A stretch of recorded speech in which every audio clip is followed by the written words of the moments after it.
Hi, everybody. I'm Julie Wiskirchen from the authors team at Google, and today I'm excited to welcome some of the contributors to Eat LA, the 2010 edition of the restaurant guide for food lovers of Los Angeles. I'll just introduce our panel today. First, we have Amelia Saltsman, who's going to moderate. She's the author of the Santa Monica Farmers Market Cookbook, subject dear to our hearts. An LA native and longtime Santa Monican, she writes about cooking, markets, and food for such magazines as Bon Appetit, and she's a regular guest on Evan Kleeman's Good Food show on KCRW. And we have Linda Burham. She's the author of A Guide to Ethnic Food in Los Angeles and an expert on international cuisines. She writes regularly for such publications as the LA Times and Los Angeles.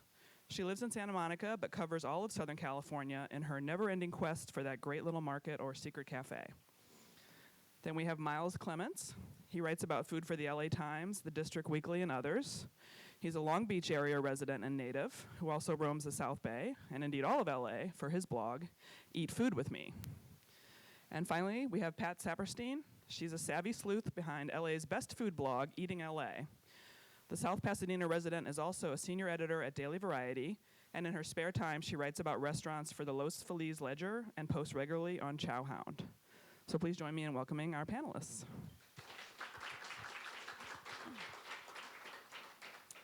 Well, thank you. We are just delighted to be here with you today, and hope we get lots of good conversation and questions.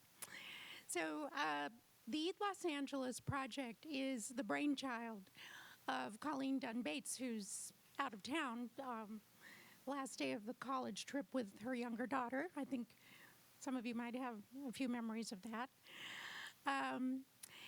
And really, the whole idea of this project, and I keep referring to it as a project because the book is just one piece, as everything must be these days, only, there's a whole pie.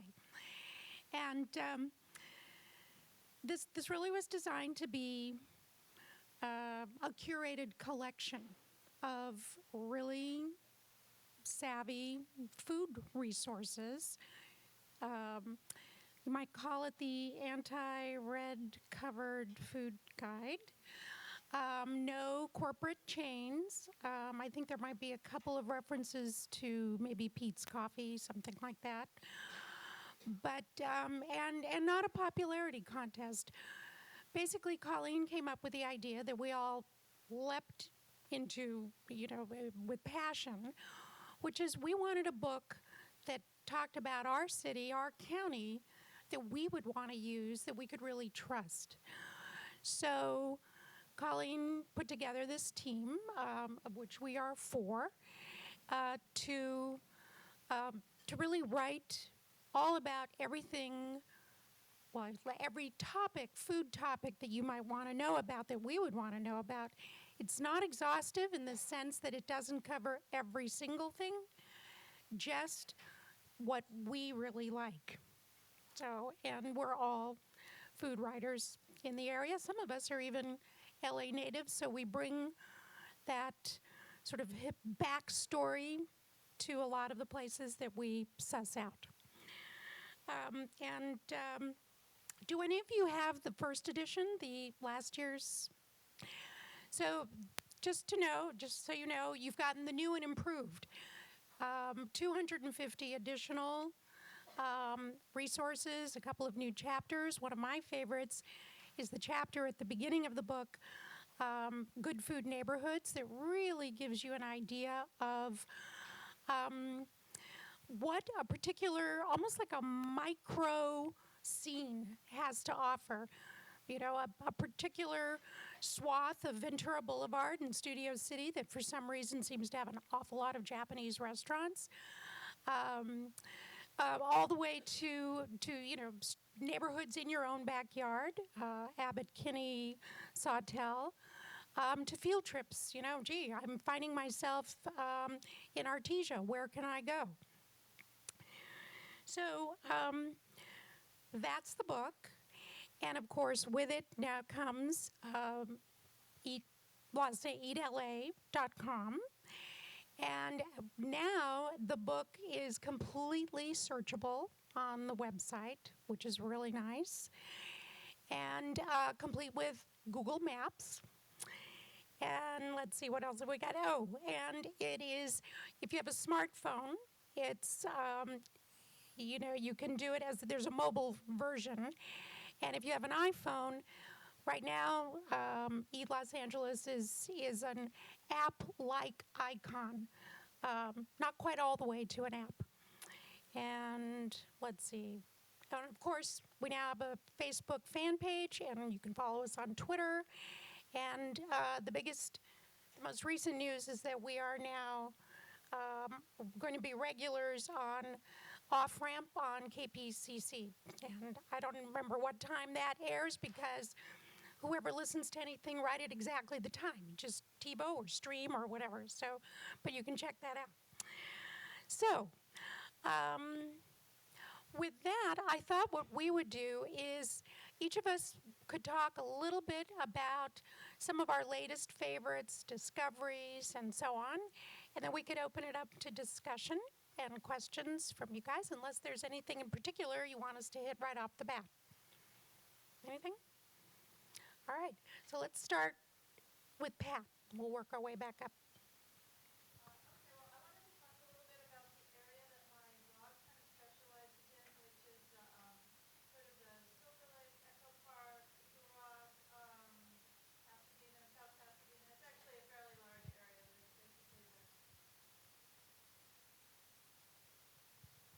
The northeast LA-ish area is what I like to cover the most heavily, and I try to also get downtown as often as I can, although I'm still not a downtown expert because so many places keep opening that downtown that I can't even keep up with them.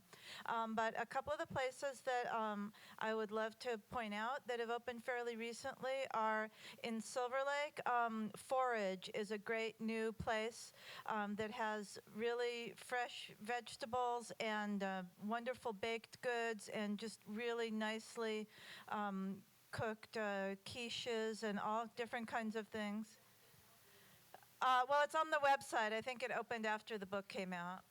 And the really novel thing about it is if you grow food in your garden, you can also bring it to them on Sunday afternoons, and they will, if they like your produce, they'll accept it, and they'll give you some credits to eat at the restaurant, and they'll incorporate your produce into their meals. So that's kind of a fun and different approach, although I heard that there could be some problems with the city over that. So I'm not sure exactly how that's going to work out for them, but I hope that they're able to keep doing it. Like the day I was in there, they had lemonade made from the lemons from someone's garden in Echo Park, and it's just a really nice way for them to get involved with the community, but it's also just a higher level of cooking than most of the places that you see in Silver Lake, which for some reason seems to attract kind of mediocre restaurants in a lot of cases.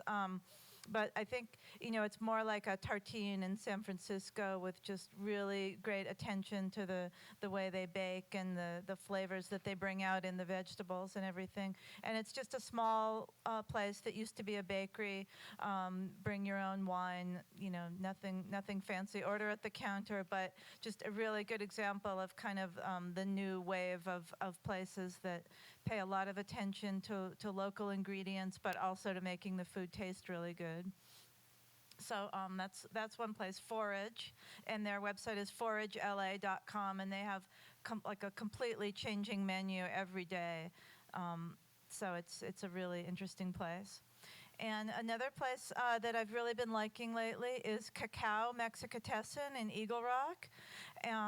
It's just a kind of also a pretty informal Mexican place, but it's not like any typical Mexican place. It's not like just a burrito joint, or it's not like a taco truck. It's kind of a higher level of food, but without being like an expensive, gourmet Mexican kind of spot like the places downtown. Just informal, but really great things. They've been having venison tacos lately. I haven't tasted those yet, but their duck carnitas are just amazing, especially for people who don't eat pork. They're just as good as any pork carnitas that you could have. And they also do homemade Mexican desserts and all kinds of Mexican coffee drinks with dulce de leche, coffee drinks, and things like that that are really great. And they make homemade tortillas that you can take home with you, make your food at home, and so it's a really great resource also. And then the other thing I really like to talk about is beer. And we also have another writer that contributes to Eat Los Angeles, Jen Garby, who writes a lot about beer for the LA Times and other places. But we're both into beer, and the beer scene is really exploding in LA recently. And it's a great thing because we've been waiting years and years. For years there was Just Father's office on Montana was almost one of the only places you could get good beer in the whole city, and now every neighborhood has a couple of great beer places. In West Hollywood, the Surly Goat just opened, which has a really amazing selection of beers, and that's owned by the same person as the Verdugo Bar in Eagle Rock, Glassell Park area, which is one of my favorite beer places. And they have one of the only real beer gardens in town. They don't have a kitchen, but with the advent of the food trucks and everything, they've been having food available at their beer garden every day, or people who just barbecue out on the patio, and they're open all afternoon on Saturdays and Sundays. People play board games and just hang out and drink beer, and it's really fun. It's the kind of place that I think LA has needed for a long time and hasn't had very many of. I should mention that on the website, that's the place to go for all the latest updates, deals, events, Groupons, the whole thing. So we're constantly feeding the maw. I couldn't think of any other word, and I just went. Okay, so maybe we hear from Miles, and then we can come back. Okay. I'm going to talk a little bit about the South Bay, which is where I do most of my coverage for the Times and for the book as well. And kind of taking up where Pat left off, one of the bigger trends in the South Bay has been kind of the influx of gastropubs, which, depending on how you look at it, is either a restaurant with a bar or a bar with a restaurant inside. And they're usually very beer focused and lots of craft beers, lots of local beers. One of the, maybe more popular ones is Simsey's in Manhattan Beach. It's basically, kind of standard American, kind of upscaled, more focused burgers. There's more attention paid to the food. They have a really good pulled pork panino that they braise the pork overnight in sherry vinegar and, put it in the sandwich and press it. It's, crispy, fatty, really good. The other place is still relatively new. It's called Hudson House. It's in Redondo Beach. It's from the same owners as Beechwood in Venice. And they have, I would say, a little bit more of a global skew towards things. You can still get burgers and such, and they have a good one that's on a pretzel bun. But they also have, if I recall, those ground lamb skewers, which are on sugarcane. They roast them over the fire, and they have a yogurt harissa dipping sauce that's got a little bit of the heat also. And there's some other ones that, you can find in the book. I'm not going to go into too much detail. They all kind of pull from the same themes. But I would say that probably the other thing that the South Bay, especially Torrance, is really known for is Japanese food. And, they have great sushi places, great ramen houses, but it goes a lot beyond that. And one of the places that I like a lot is called Torihei, which is essentially an izakaya, but they have basically two parallel menus. One is a yakitori menu, so grilled chicken parts, any kind of part you could imagine. And the other is oden, which is a soupy stew that is usually a bunch of different ingredients in one. It's usually kind of a homey dish, and here they separate it out into kind of an a la carte menu. You can get these really precise dishes with like a soft-boiled egg that's topped with salmon roe, and it's really clear and flavorful cooking. I see with it we must be hungry because we're totally focused on restaurants. And one of the things that I love about this book, because I use it all the time, is that it's not just about restaurants. It's about stores. It's about kitchen supply places. I was just thinking, Miles, as you mentioned Torrance, and right away I have Marukai. Like, has anybody been to Marukai? I mean, you can buy furniture, you can buy food. I mean, it's amazing. So you're going to find all of those. You know, this is all about everything. Right, and along those same lines, you can get a lot of great foods in those stalls in those same markets too. But the food, as I was going to say, the Japanese food really does spread a huge variety. There's a really great dessert shop / bakery in Lomita called Patisserie Chantilly, which is basically a French-Japanese bakery. And again, I would say it's one of the top Japanese bakeries in kind of the greater LA area, and they put a lot of care in the dishes. They have really, really great cream puffs. They do one with a sesame cream, a black sesame cream, so it has kind of the smokiness of the black sesame, and they're these huge things that are like the size of hamburgers. And one more thing before I pass it off on to Linda is that if you also find yourself at some of the farmers markets in the South Bay in Torrance or El Segundo, they have a lot of great vendors there, and one of them who's been kind of building a huge web presence lately is Big Mista's Barbecue. He goes to Atwater. He also goes to Atwater Village, yeah, and he's a big web guy. He's on every possible social networking thing you can imagine. You can text him orders, and he's big.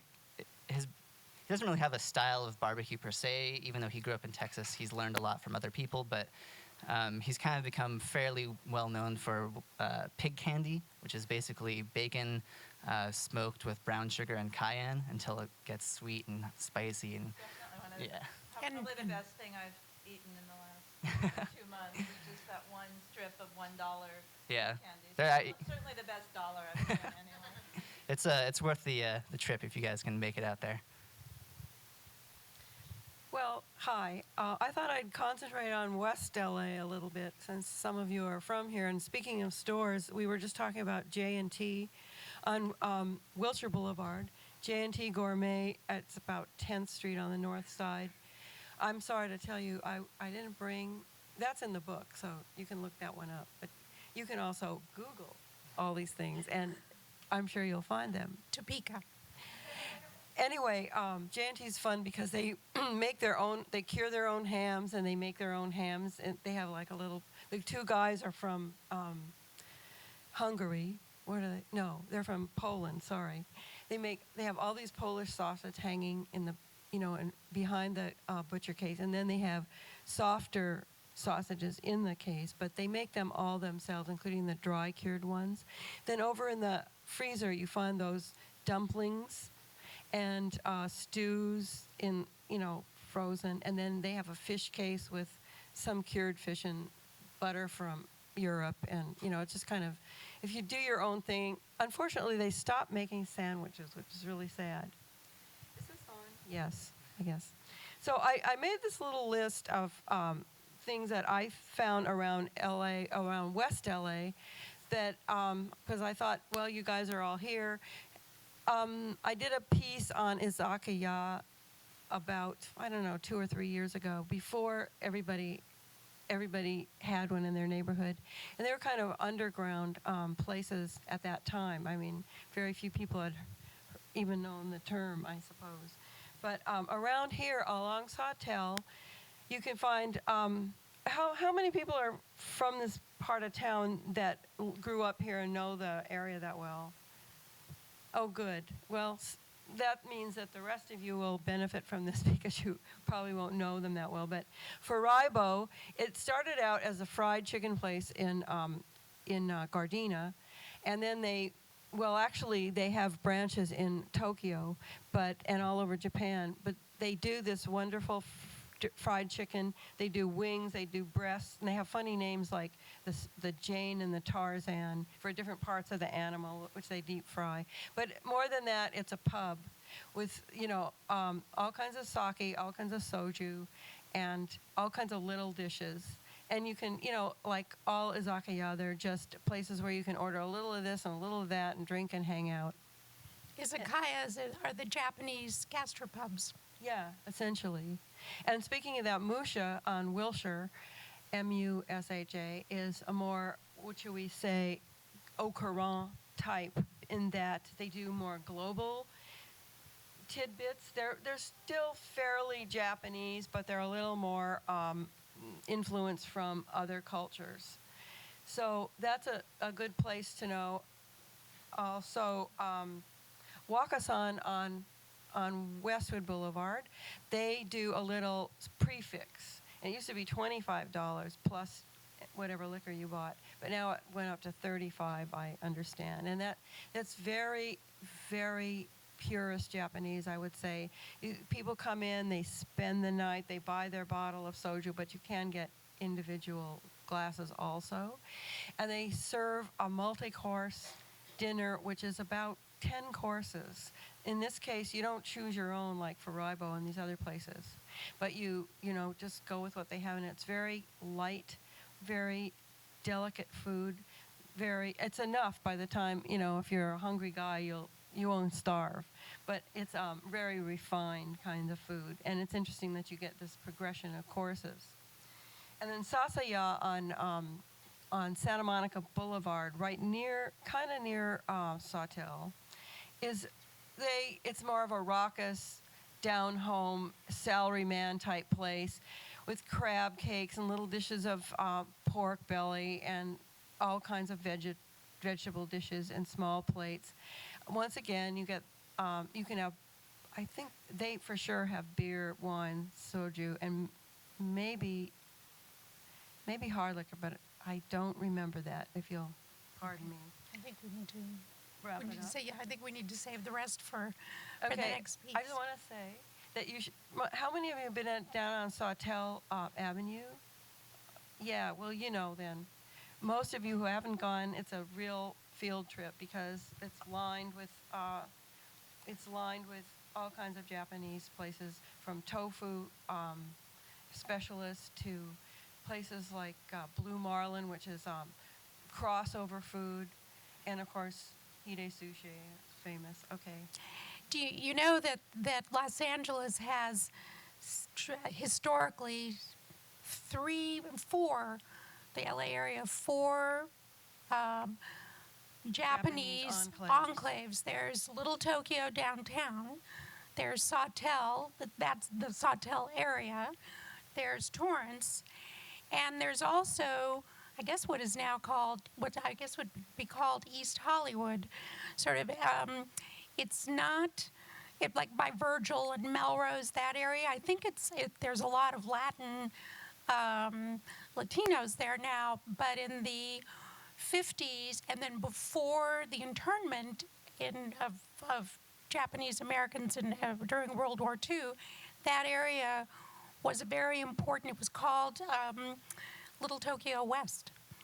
So, we have these things that seem like new are not so new sometimes, and people from outside of LA, I think, don't understand the depth that there is to LA because it is so big and sprawling. It's this wonderful patchwork of neighborhoods and ambiances, but there's a lot of heft there. There's a lot of substance.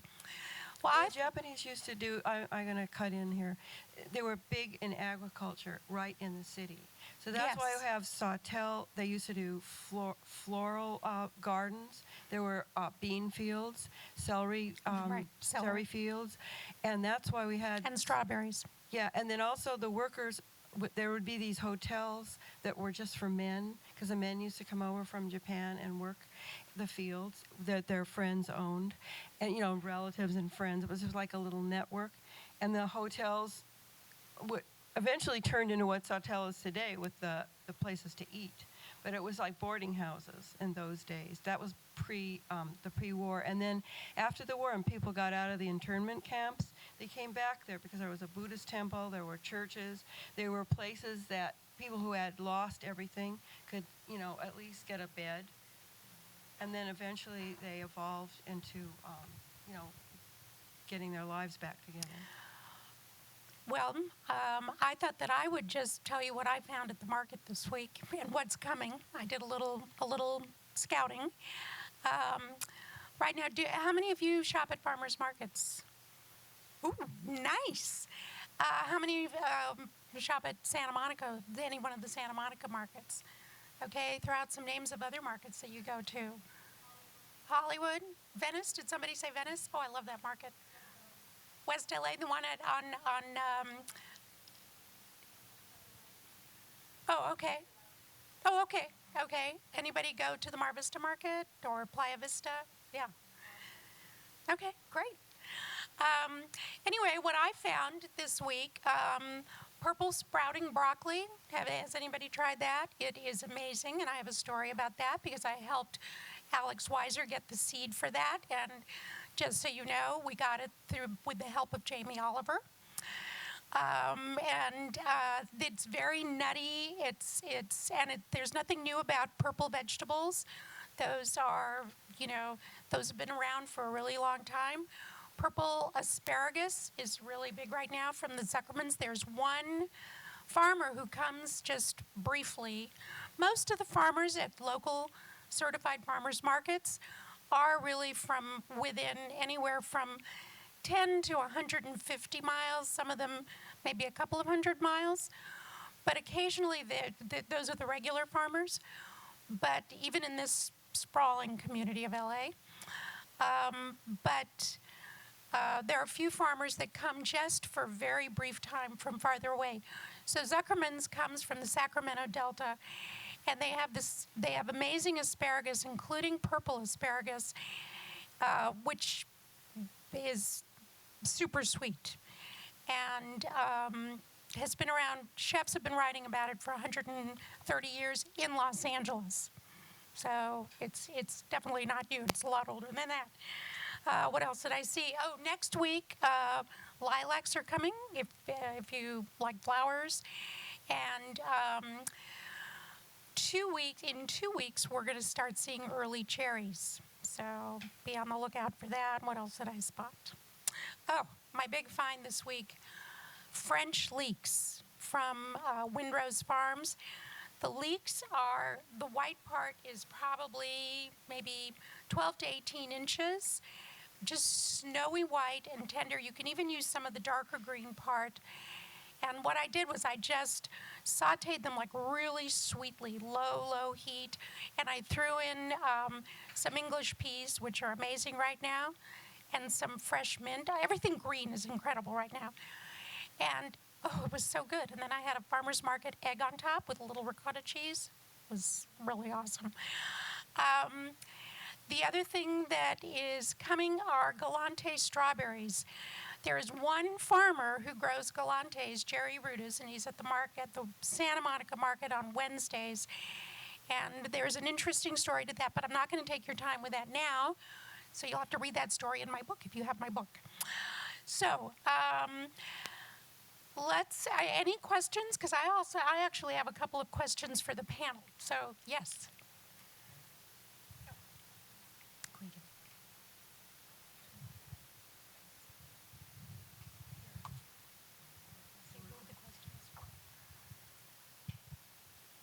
Thank you for coming. I noticed that, each of you has your kind of pet areas, but even in the book, there's some areas of LA that just seem chronically left out, like the West Valley, for example. It's probably got one of the smallest sections in the area. It doesn't have, at least according to this book, any specialized neighborhoods or anything like that. But there's tons of great food there. Is there any reason it always gets left out? We're working on it, and we would like to hear from you. I'll tell you why also is that there's so much, there's just so much around. I know there's a lot of Arabic restaurants around there. Reseda Boulevard, which I guess starts the area and then it goes west on.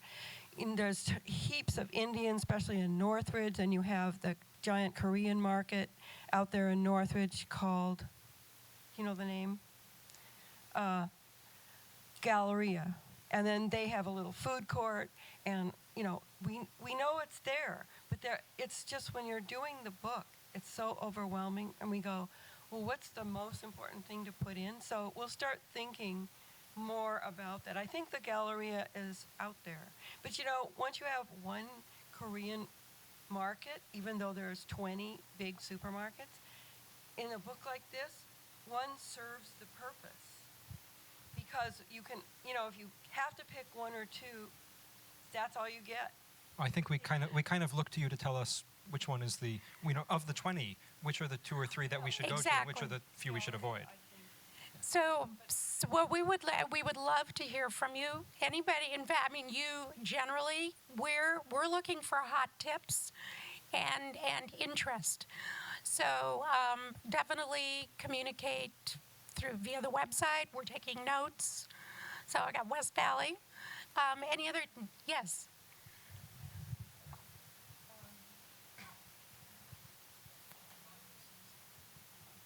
And if you want to direct the question to a particular team member, please do. I just moved here like a week ago, so this is really useful because I had no idea where to start. From San Francisco. We have great food here. Okay, that's what I've heard. I'm really looking for, I live in Santa Monica. I'm really looking for like just local, fresh, artisan, rustic bread. Is that somewhere? Yes, I can answer that in Huckleberry on Wilshire and 10th, right next door to Santa Monica Seafood. But Huckleberry, Zoe Nathan is an amazing pastry chef and bread baker, and you will find incredible bread. So that's the newest one. In fact, Huckleberry is just starting. It's their sort of bakery arm. They own Rustic Canyon as well, the restaurant, which has great beer and wine, and also cooks seasonally and supports the farmers market. But Huckleberry just started having a family dinner night on Thursdays. That's a new thing. So that might be fun. Probably long tables. Yes, on Pico, there is sort of a classic French baguette and croissant bakery on Pico and Lincoln.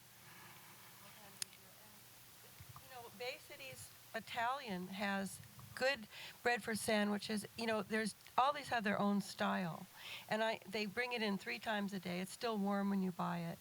So if you're looking for a baguette type thing for good sandwiches, of course they're famous for that sandwiches. The bread itself is inexpensive and good, and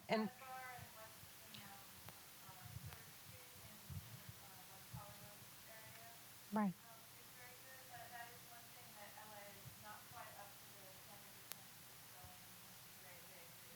Well, and let's.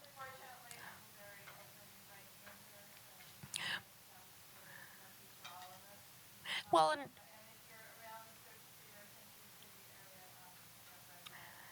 let's not forget the great classic La Brea. I mean, it's still, particularly if you can get La Brea bread from at the source, even at La Brea Bakery on La Brea. I would like to get some more questions. Yes. This is for any or all. I'm curious about the process when you're going to review something or consider it for inclusion in the book. Do you go with a group and trade food? Do you go multiple times, or how does that work? Well, we don't really approach it the way you would a newspaper restaurant review, where you sort of go multiple times and evaluate every dish on the menu. I mean, the places in this book are more a compendium of our experiences eating all year long in all these different restaurants. So, you know, some of them might be places that Linda or Miles have reviewed in the LA Times that they remembered were great. Some of them might be, you know, places we just stopped in for lunch while, you know, near our offices. It's just kind of a repository of our experience more than a systematic going through each restaurant and reviewing it the way you would if you're writing a full review for a magazine or a you know, a blog or something. You know, like if we go to hundreds of Chinese restaurants throughout the year, then certain ones stand out for whatever reason. Maybe they have a specialty, the best dumplings or what have you, or or they're just fabulous food. So we filter all that, like all the Shanghai restaurants I know about, maybe 20. What 2 am I going to get to put in? That kind of thing. I have a question. Does that answer your question? Yes. Hi. Hi. A few of us in this room are actually from the sales team, so we take out our clients a lot of times, and we've kind of tapped out our restaurant in the Santa Monica area.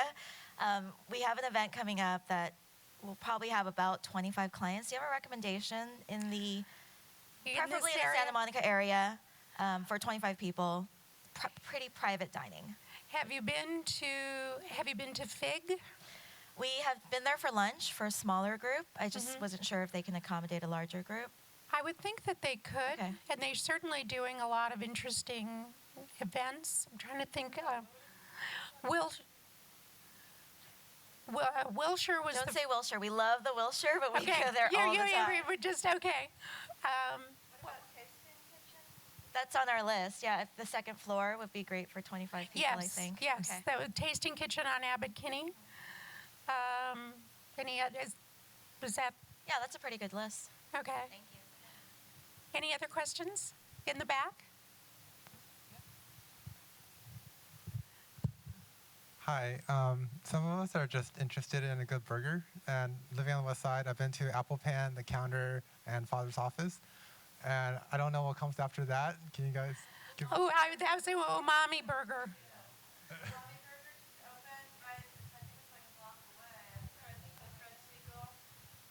So, people have different opinions about umami burger. Some people have quibbles with the service, or some people think that they always come out too rare unless you instruct them carefully. But, it still comes down to what is really one of the most unique and great tasting burgers in town, I think. I haven't been to the new Santa Monica one yet. It just opened like a week ago, I think. But I would definitely recommend checking out the one here. And also, the original one on La Brea, I think, is also a good one to try. Or the one in Los Feliz. Also, a lot of restaurants have really great burgers, such as Rustic Canyon. They've had the same sort of burger on their menu from the day they opened, and it's delicious on a brioche bun, but it's like really, really good. Great fries.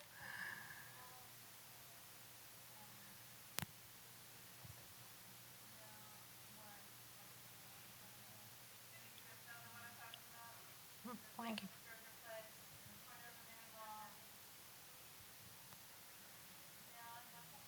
Is it bacon and avocado burgers? Oh, you mean on Places on you go. on In Venice? Howard's Howard's. on Venice and Sepulveda. Sepulveda. Venice and Sepulveda.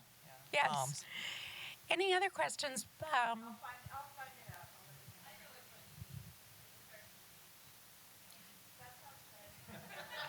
But it's not.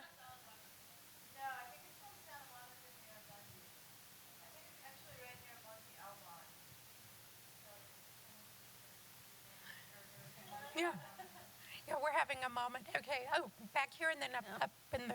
with the I'm from chair. Singapore, and it's impossible to find authentic Singapore food here. Do you guys know of any secret places that might possibly have Singapore or Malaysian? I mean, Penang and Pasadena was the closest I'd found, but they closed down. Yeah, there was a Penang out in Duarte, right? It's Covina, Penang, Okay, and that's the best one that I've been to. in Covina. There was an Indonesian place on Motor Avenue called Indo Ramayani? Cafe. Oh, sure. No. Oh, so it's bigger? So it's close, but not a cigar. But anyway, closer. I've tried it. It's close, but not quite Singaporean. Yeah, that's as close as we can I get. know. I'm really craving the. I'll do Please, that. please let us know when you find something even closer. Okay. Okay, to the goal. And up front. Here, let me. I should-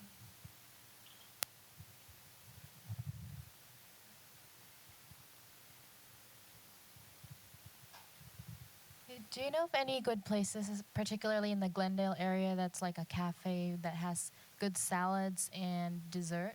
Kind of like Earth Cafe or the Alcove. There is a place that recently opened in Glendale. I'm blanking on the name. It's pretty new. That's really the only place I can think of that's kind of like that. There's a new place in Eagle Rock that just opened. I think it's called Forage Cafe. That sounds like it's going to be really great for that kind of food. It's funny, right? In Glendale, you just don't get as many more progressive kind of eateries. There's a couple of good, Persian and Lebanese places, and there's starting to be some Korean places, but there's not much in the way of just like good, interesting, fresh, new food. But how about in that category, but elsewhere?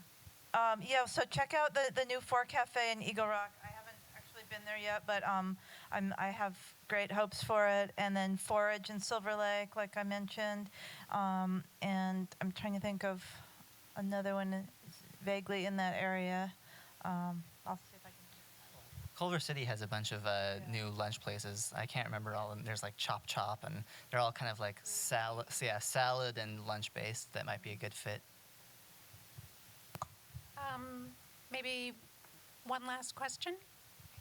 I have two actually. So one is recommendations for Cuban cuisine that's not like Versailles.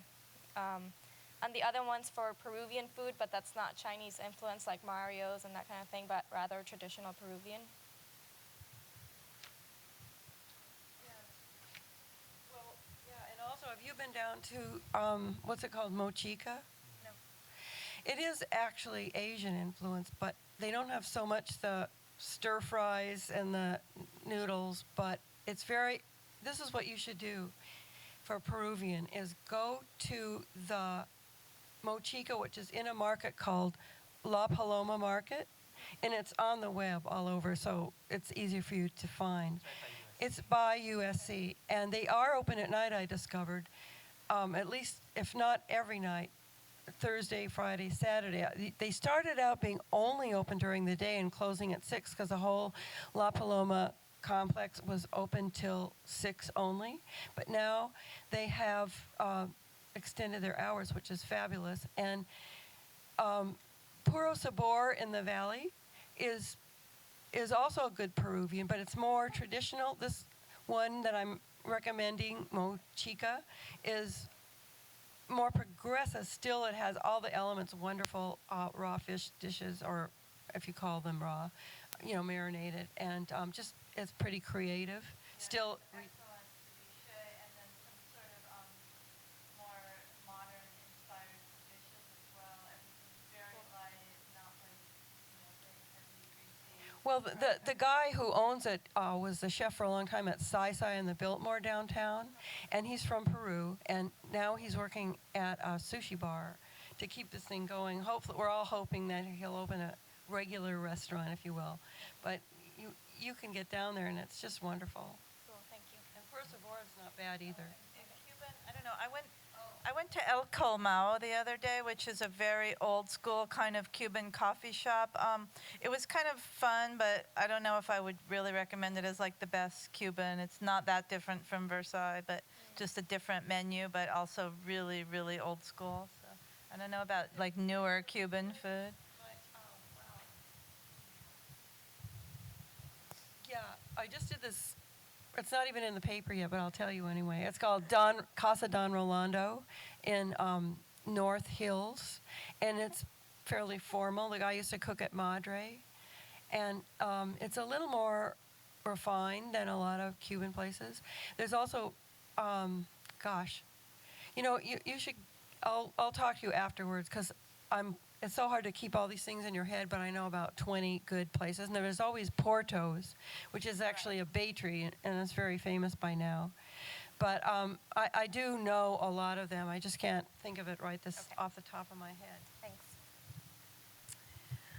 Also, one of the things that I've been enjoying lately are the happy hours in Santa Monica. A lot of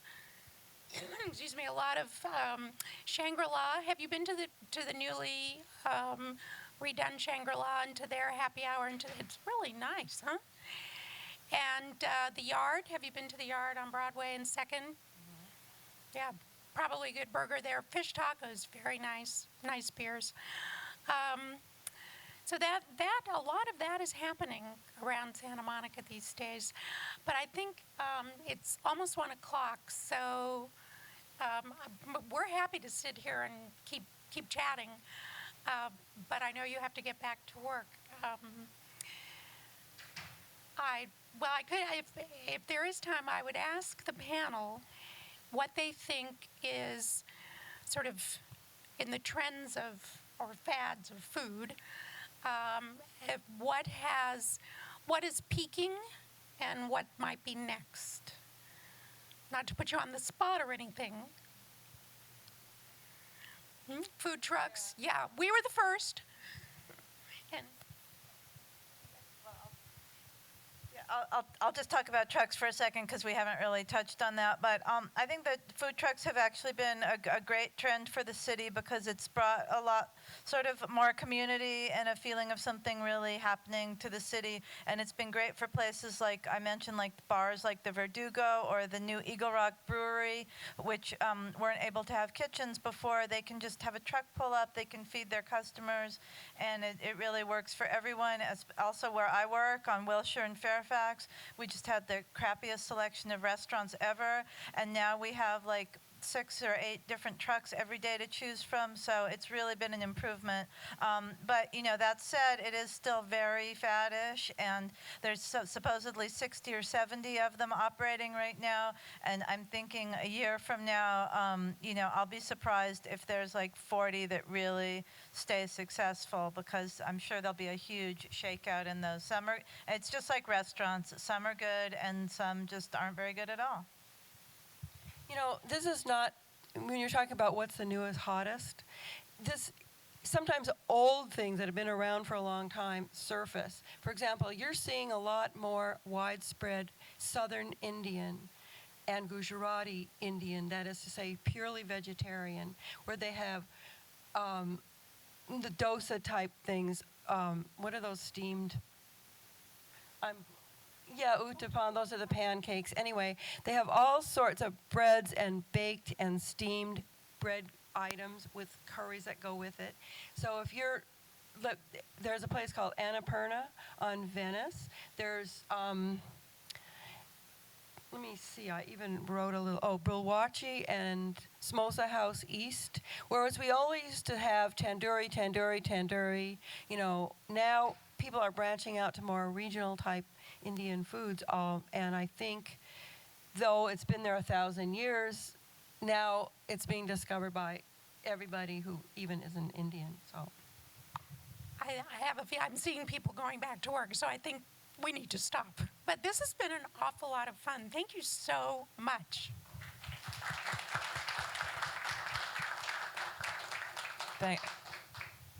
Thank you all for coming and giving us such a great list of new places to try. And the writers are happy to sign your books if you want to get your book signed now. Thanks a lot.